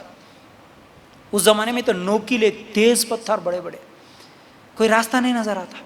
اب ان پتھروں کے بیچ میں کوئی سوراخ ہوتا, اوپر پتھر ہوتا, بازوؤں میں پتھر ہوتا, بیچ میں کہیں ایک سوراخ ہوتا جس کے اندر 1 2 آدمی 3 آدمی اندر جا سکتے. کبھی بارش آندھی کے وقت سفر کرنے والے ایسے غار میں چلے جاتے تھے. تو بہرحال ابو بکر صدیق رضی اللہ تعالیٰ عنہ اور اللہ کے رسول صلی اللہ علیہ وسلم جب وہاں سے گزرے تو اللہ کے رسول صلی اللہ علیہ وسلم کو روک کر ابو بکر صدیق رضی اللہ تعالیٰ عنہ نے کہا اے اللہ کے رسول آپ رکیے تھوڑی دیر, آپ تھوڑی دیر رکیے, پہلے میں جاتا ہوں غار میں دیکھتا ہوں کوئی زہریلا جانور, کوئی کیڑے مکوڑے, کوئی آپ کو تکلیف دینے والی کوئی جانور کوئی چیز تو نہ رہے, اس لیے میں پہلے غار کو صاف کر کے آتا ہوں. گئے ابو بکر صدیق رضی اللہ تعالیٰ عنہ, پورا دیکھے, صاف کرے, اور اس غار کے اندر جو سوراخ تھے اپنے پاس جو کپڑا تھا ابو بکر صدیق رضی اللہ تعالیٰ عنہ کے پاس, کپڑا پھاڑتے ہیں اور ایک ایک سوراخ میں ایک ایک کپڑے کا ٹکڑا رکھ دیتے ہیں. اس کے بعد بھی 2 سوراخ ویسے ہی رہ جاتے ہیں کیونکہ کپڑا نہیں ہے اور ان سوراخوں میں بھی کچھ رکھو. تو ابو بکر صدیق رضی اللہ تعالیٰ عنہ لیٹ جاتے ہیں, لیٹ کے اپنے 2 پیروں کے ایڑیوں کو ان 2 سوراخوں میں رکھ دیتے ہیں اور کہتے ہیں اللہ کے رسول اب آپ آ سکتے ہیں. اللہ اکبر. اور احتیاط دیکھیے, اللہ کے رسول صلی اللہ علیہ وسلم کی حفاظت میں صرف اللہ کے رسول کی حفاظت نہیں بلکہ پورے دین کی حفاظت ہے. اب یہاں پر اللہ کے رسول کو مدینہ پہنچانا ہے, اس لیے ابو بکر صدیق رضی اللہ تعالیٰ عنہ کا پورا گھر کیسی محنت کر رہا ہے دیکھیے. بیٹی مار کھائی, بیٹی کو معلوم ہے, بتا کے گئے اور پوری پلاننگ کے ساتھ گئے, اور اللہ کے رسول صلی اللہ علیہ وسلم کو اپنے کندھوں پر بٹھا کے ابوبکر صدیق رضی اللہ تعالیٰ عنہ چلتے, اور وہ بھی ایڑیاں پوری طرح نہیں, اس طرح چلتے ہیں تاکہ پیچھے سے مکے کا مشرک اگر ڈھونڈتے ہوئے آئے قدموں کے نشان معلوم کر کے ہم تک نہ پہنچے. اس لیے اللہ کے رسول صلی اللہ علیہ وسلم کو کندھوں پہ بٹھا کے چلے ابوبکر صدیق رضی اللہ تعالیٰ. اب جب یہ چلتے تو پھر پیچھے سے ان کا ایک بیٹا ابوبکر صدیق رضی اللہ تعالیٰ عنہ کا بیٹا بکریوں کو لے کے آتا چروانے کے لیے, تاکہ وہ چلنے کے اللہ کے رسول کے اور ابوبکر صدیق رضی اللہ تعالیٰ عنہ کے قدموں کے نشان بھی مٹ جائیں, اور شام تک وہیں پر چراتا اور بکریوں کا دودھ نکال کے دے دیتے تاکہ ابوبکر صدیق اور اللہ کے رسول صلی اللہ علیہ وسلم دونوں پیتے. یہ پلاننگ, صرف دودھ پی کے اللہ کے رسول صلی اللہ علیہ وسلم اور ابوبکر صدیق رضی اللہ تعالیٰ غار میں تھے, 2 یا 3 دن تھے. ایک مرتبہ ایسا بھی ہوا, مکے کے مشرک ڈھونڈتے ڈھونڈتے ڈھونڈتے اس غار کے اوپر تک پہنچ گئے. اندر ابوبکر صدیق رضی اللہ تعالیٰ عنہ سر اٹھا کے دیکھ رہے تھے اور کہہ رہے تھے, اے اللہ کے رسول دیکھو یہ مکے کے مشرکین کے قدم نظر آ رہے, اگر کوئی اپنے قدموں کی طرف بھی نیچے سر جھکا کے اگر دیکھ لیا تو وہ ہم کو دیکھ لے گا. اس وقت اللہ کے رسول صلی اللہ علیہ وسلم نے کہا, اے ابوبکر ان دونوں کے بارے میں تیرا کیا خیال ہے جن کا تیسرا اللہ ہے؟ ہم دونوں نہیں ہیں ابوبکر, ہمارے ساتھ اللہ ہے, اللہ ہماری حفاظت کرنے والا ہے, ڈرنے کی ضرورت نہیں ہے. پھر اس طرح جب وہ لوگ وہاں سے چلے گئے تو ایک پلاننگ کے مطابق ابوبکر صدیق رضی اللہ تعالیٰ عنہ اور اللہ کے رسول صلی اللہ علیہ وسلم دونوں مل کے نکلے مدینہ کے لیے. پھر اس کے بعد کیا ہوا, کیسے کیسے حالات آئے, یہ سب انشاءاللہ ایک ایک کر کے میں آپ لوگوں کے سامنے رکھنے کی کوشش کروں گا اگلے ہفتے. تو امید کرتا ہوں باتیں سمجھ میں آ گئی ہوں گی. اللہ تعالیٰ سے دعا کرتے ہیں کہ ہم اللہ تعالیٰ ہمیں کہنے سننے سے زیادہ عمل کرنے کی توفیق عطا فرما. اللہ ہم سب کو ہمارے دلوں میں صحابہ کی محبت بھر دے, اور صحابہ کی زندگیاں اور صحابہ کی سیرتوں کو معلوم کرنے کی توفیق عطا فرما, اور صحابہ جیسا اعمال کرتے تھے اللہ ان کے نقش قدم پر چلنے کی ہم سب کو توفیق عطا فرما. وآخر الدعوانا ان الحمد للہ رب العالمین. السلام علیکم ورحمۃ اللہ وبرکاتہ.